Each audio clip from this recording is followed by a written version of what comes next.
Grammy Award-winning Colbie Caillat's musical education started early. She learned how to immerse herself in her music from her father, who was the producer of Fleetwood Mac's legendary Rumors album. Because of their experience with it and in producing and even in making the albums, like when they were making Rumors, they were in Sausalito and they were, you know, in the studio for like a year together, and they just dove in and they wrote the songs and they like lived that life. And so that's what my dad taught me to do with my music too. You're there and you create the music and you just make it become a part of your world. Colbie's love of Nashville, the music, its production and artists, it drew her to Music City again and again, and eventually she would make the leap to move here, and her music would quickly reflect the sound she had always loved. It was always something that felt familiar to me, but it wasn't in the music that I was creating. And then I would come to Nashville all the time and write and work with friends, and it just felt like the format was changing, but also I really was like, well, I want to have these instruments on my songs, just something that felt like a natural progression for me. Today, Colbie is sharing her creative process behind reimagining her biggest hits. She pairs up with Nashville friends to breathe new life into songs that have shaped her career. When I look back, like I love those old versions of my songs, but I was so young and I sing them differently now. It was something that I wanted to do in the new way that I create music. And then, you know, being in Nashville and having all these friends that are artists and asking if they would sing on these songs, and especially when they like chose the songs.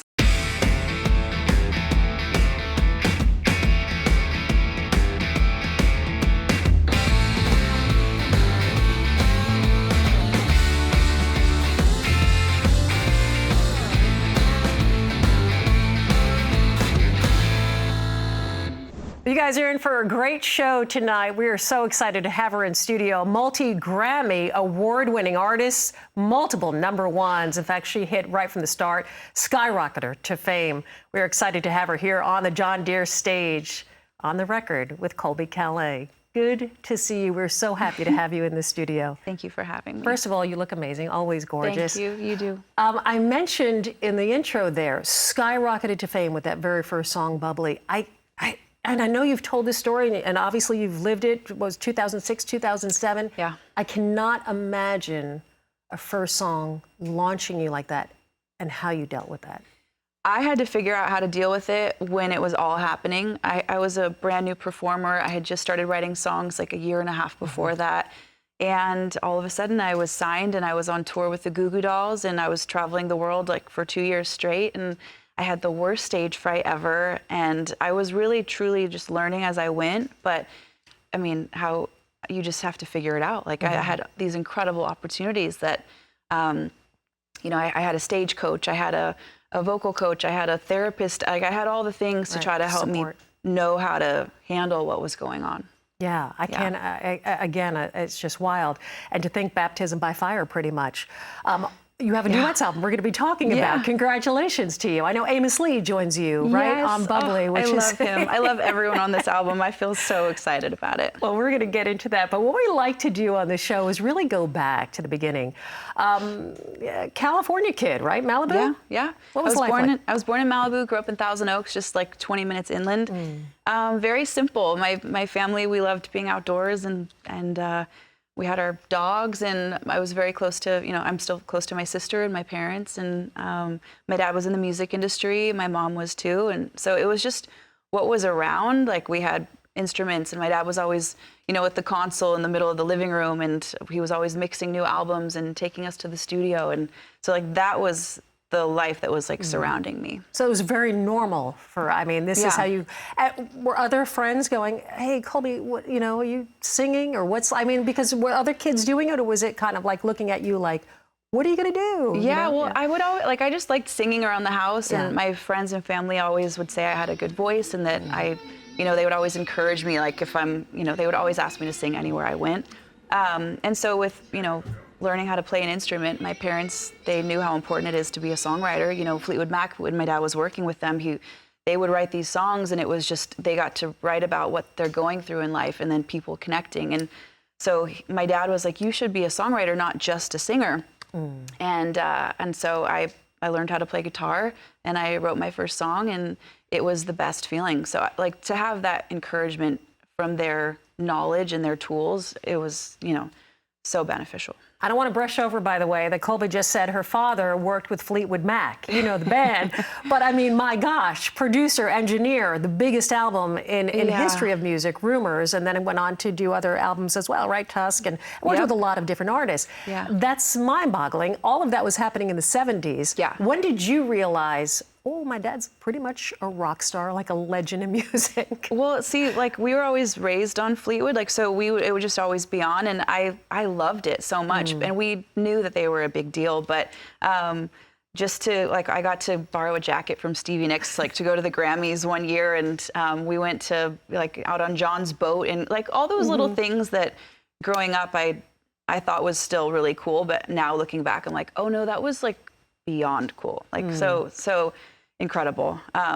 But again, because of their experience with it and in producing and even in making the albums, like when they were making Rumors, they were in Sausalito and they were, you know, in the studio for like a year together, and they just dove in and they wrote the songs and they like lived that life. And so that's what my dad taught me to do with my music too. It wasn't like, you know, just like logging in and logging out. Like you're there and you create the music and you just make it become a part of your world. What an incredible foundation to have that knowledge and have that kind of guidance. Absolutely. Yeah. For you, like you said, you know, here you are, you launch your career with Bubbly and you're on tour with the Goo Goo Dolls and you're feeling maybe a little shy. And how do you overcome that? Because really how you launched, and I want to talk about how you were found, it was through MySpace, right? Yeah. My friend from high school put my songs up on MySpace. He made me a page. I didn't even know what social media was at the time, and over like within the year, people started adding my songs to their pages, and I had this huge fan base, and I became the #1 unsigned artist, and then I got signed by Republic Records and Universal, and went on tour. So it all just really happened, I feel like, in this way that you can't even explain it. All the things that aligned for everyone coming together, helping the way that they did, like you couldn't have planned it. I really don't think that a label would have chosen Bubbly if we had taken it to them. I think it's because Bubbly was listened to by the fans, and because it kind of took off on its own that we had to listen to that, you know? Yeah, the fans definitely drive it, and I think they always will. Yeah, and they still do. It's great. Well, we're on the record with Colbie Caillat. We're going to get to this Duets project, too. Boy, talking about some of your friends. So stay with us. A lot more when we come back right here on On the Record. And I asked her if she wanted to sing on one of my songs, and I didn't say which one yet, and she was like, oh my gosh, yes, can it be Try? Because my daughter and we were singing to that yesterday. Or like they just love it. It's like their song together. And I was like, well, perfect, because I was going to ask if you wanted to be on that song. Welcome back to On the Record, spending time with the beautiful Colbie Caillat. You seem like you love to collaborate. I look back, you've collaborated with so many different people across the board, different genres. Yes, I love it. I love getting to work with a different artist and write with other people to be able to tell the story in a different way. And I love singing with amazing vocalists, and it makes it, probably also with the whole stage fright thing, I think maybe there's something that comes with that where I love to share it with someone on stage. So it's something that I've always loved, and I think it started with Jason Mraz. Jason Mraz, Lucky. Yeah. That song featured on this new project of yours. Yes. The idea of taking these hits and kind of reimagining these songs. Talk about that. How did that start for you? It was something I wanted to do, I think, right before the pandemic, actually. I was wanting to record it, and then it just took me a really long time. And then it started evolving into having it be duets as well. But, you know, when I look back, like, I love those old versions of my songs, but I was so young, and I sing them differently now, and I love different instrumentations and being part of the production process. And so it was something that I wanted to do in the new way that I create music. And then, you know, being in Nashville and having all these friends that are artists and asking if they would sing on these songs, and especially when they like chose the songs, like Mitchell Timpani chose Realize and Hillary chose Try, because then it means something to them, and it's been a really incredible process. The songs that you're talking about, of course, Try and Realize, and Maren Morris. Yes, she's on Fallen for You. Fallen for You. There are standouts, too. There are like originals that you've done with this, Ryan Hurd and also Maddie and Tay. Talk about bringing that into this mix.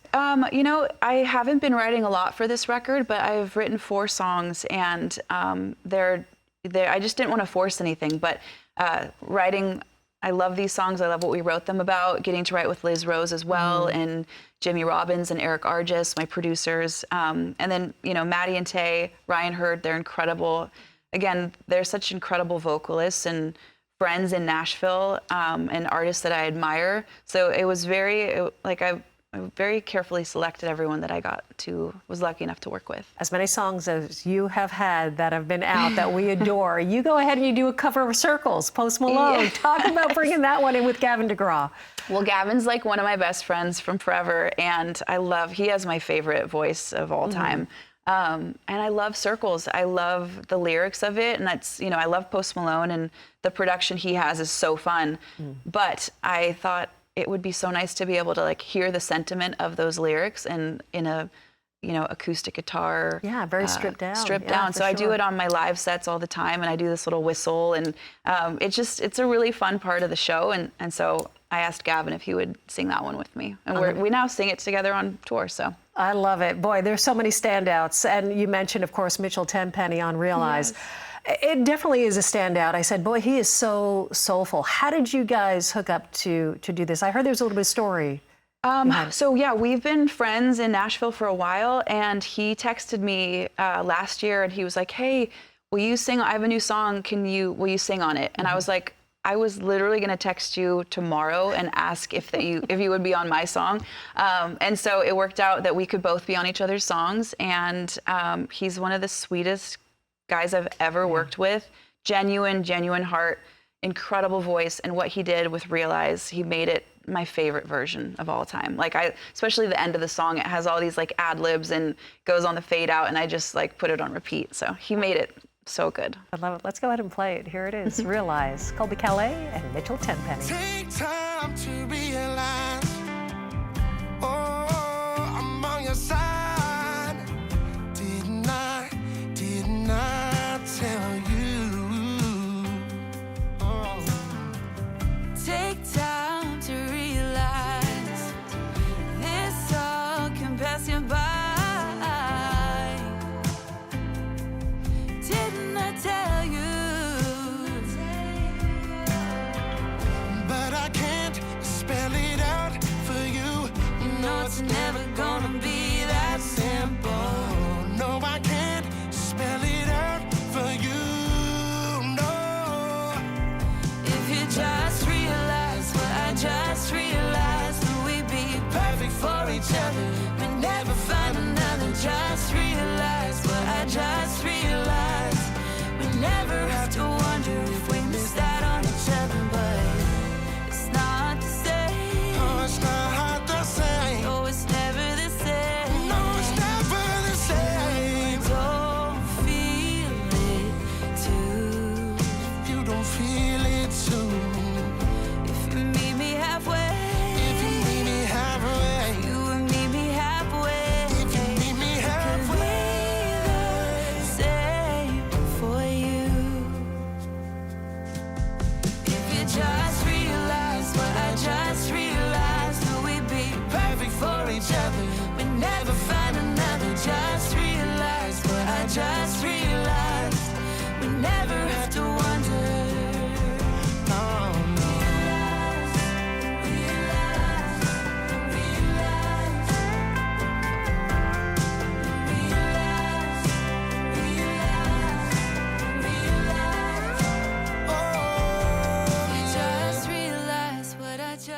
Boy, what a beautiful video. I love the use of the light, because it's so simple, the two of you sitting there, but then on that chorus that you realize and it comes to light. That was beautifully done. Oh, well, you know, Patrick Tracy was the director for this video. I've been working with him for years, and he's incredible. And yeah, we kept it very simple and moody and beautiful. I'm glad you like it. Brighter Than the Sun. I got to talk about you teaming up with, of course, Mr. Walker Hayes. And I love, can we do it? Yo, see. Can you count me in? He was like, can I do that? I was like, actually, you can. That was so cute. He's such a bright, he is so happy and so sincere. Yeah.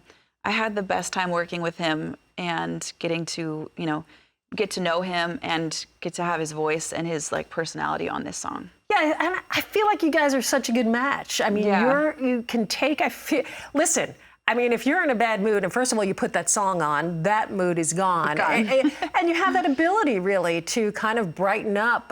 Both of you seem like you have that philosophy or I guess, kind of approach in life in general, not just music. I'm happy to hear that. Yeah, I mean, he for sure does. He's just like, he walks in and he is just like full of love and happiness. I think I can definitely swing in my moods, but I think, we can all be sad, but try to snap out of it, and I never want to bring someone else down. Oh. So I got to tell you, we're so thankful for you, so thankful for your music. Congratulations on this project as well. You are wonderful. Thank you so much. You are wonderful. We love you so much. Colbie Caillat, everybody, from the John Deere stage.